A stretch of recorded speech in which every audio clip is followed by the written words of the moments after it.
أعوذ بالله من الشيطان الرجيم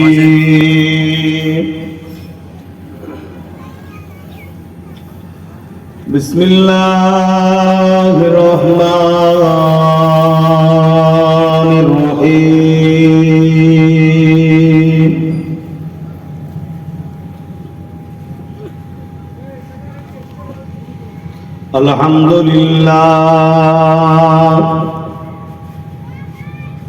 الحمد لله نحمده ونستعينه ونستغفره ونؤمن به ونتوكل عليه ونعوذ بالله من شرور أنفسنا ومن سيئات أعمالنا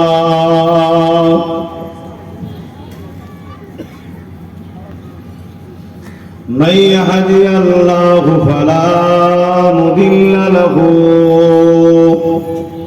ومن يضلله فلا هادي له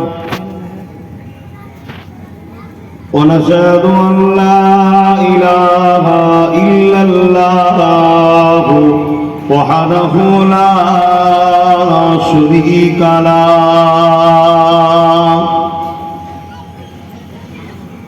ونشهد أن سيدنا وحبيبنا ومولانا محمدا عبده ورسوله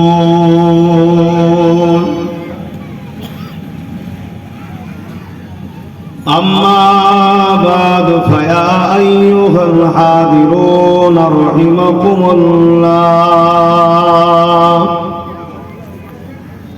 قال الله تعالى في كلام المسيح الفرقان الحميد إن الله وملائكته يصلون على النبي يا أيها الذين آمنوا صلوا عليه وسلموا تسليما اللهم صل على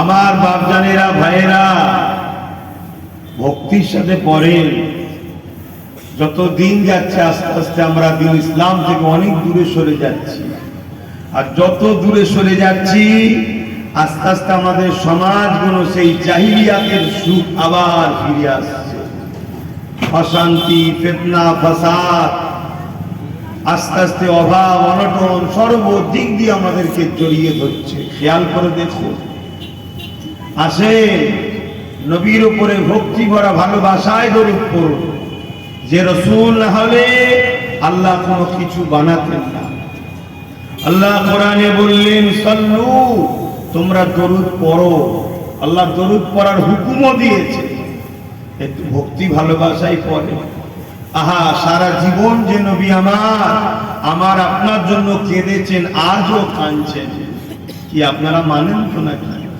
একটু হ্যাঁ কি না বলেন নবী হায়াতুন নবী এটা মানেন তো নাকি আল্লাহ নবী রওজা মুবারকে এখনো সশরীরে জিন্দা রয়েছেন এবং আমাদের জন্য কাঁদতেছেন জোরে বলুন সুবহানাল্লাহ এই হায়াতটাকে বারজাখি হায়াত বলা হয় দুনিয়াবি হায়াতের জিন্দেগি কাটিয়ে চলে গেছেন আখিরাতের জিন্দেগিতে রাসূল পাক সাল্লাল্লাহু আলাইহি ওয়াসাল্লাম রওনা দিয়েছেন কিন্তু উম্মতের মায়ায় নবী এখনো রওজা মুবারকে আমার আপনার জন্য কাঁদতেছে এই আকীদা আহলে সুন্নাত ওয়াল জামাআতের আকীদা এই আকীদা মুজাদ্দিদ জামান আমিরুশ শরিয়াত আল্লামা সৈয়দনা আবু বকর সিদ্দিক দাদা হুজুরের আকীদা, এই আকীদা বেরেলি হুজুরদের আকীদা, এই আকীদা দেওবন্দি হুজুরদের আকাবেরদেরও আকীদা।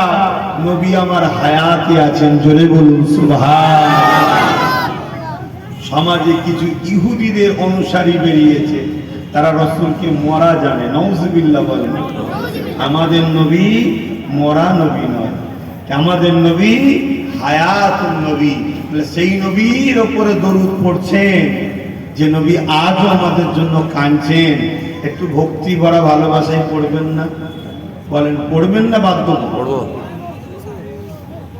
কেন দরুদ একবার পড়লে মান সাল্লা আলাইহা ওয়াহিদাতান সাল্লাল্লাহু আলাইহি আসরা, যে ব্যক্তি আমি নবী আমার উপরে একবার দরুদ পড়বে, আল্লাহ খুশি হয়ে তার উপরে 10টা রহমত 10টা নেকি দান করে। জোরে বলুন সুবহানাল্লাহ। আসেন সকলে ভক্তি ভরা ভালোবাসায় উচ্চ আওয়াজে আমার নবীর উপরে জবান খুলে দরুদ পড়েন। আল্লাহুম্মা সাল্লি আলা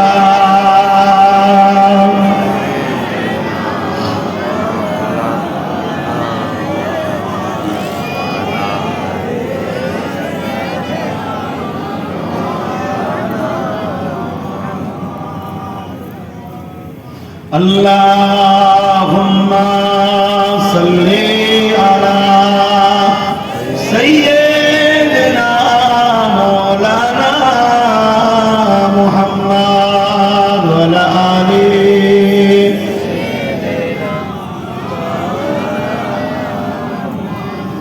shadahe mahshur mein labbaik labbaik जहां उम्मतों ने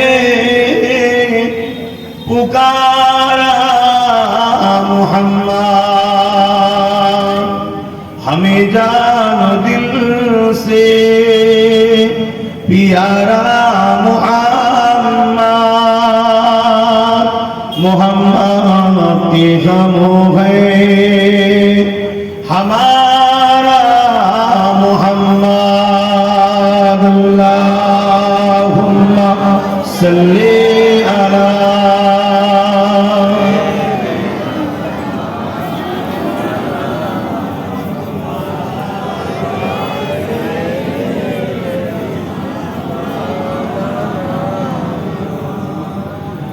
अपने आँखों से देखा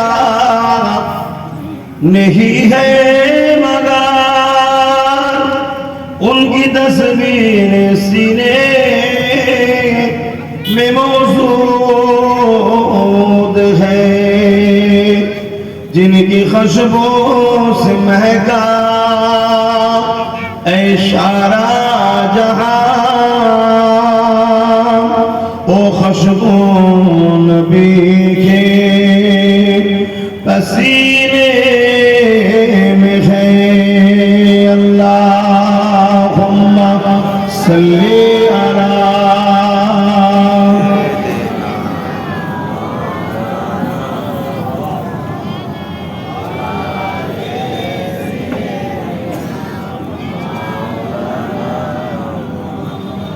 कलमा ला इलाहा इल्लल्लाह,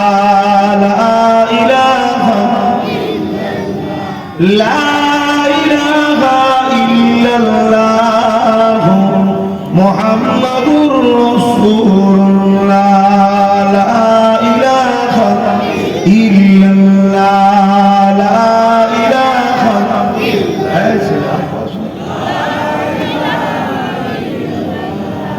अंदर बस ओ की बोल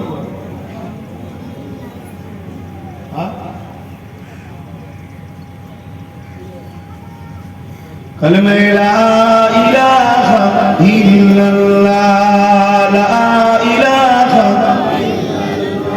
ला इलाहा इल्लल्लाह मुहम्मदुर रसूलुल्लाह, हस्बी रब्बी जल्लल्लाह मा फी क़ल्बी खैरुल्लाह, नूर मुहम्मद सल्लल्लाह हक़ ला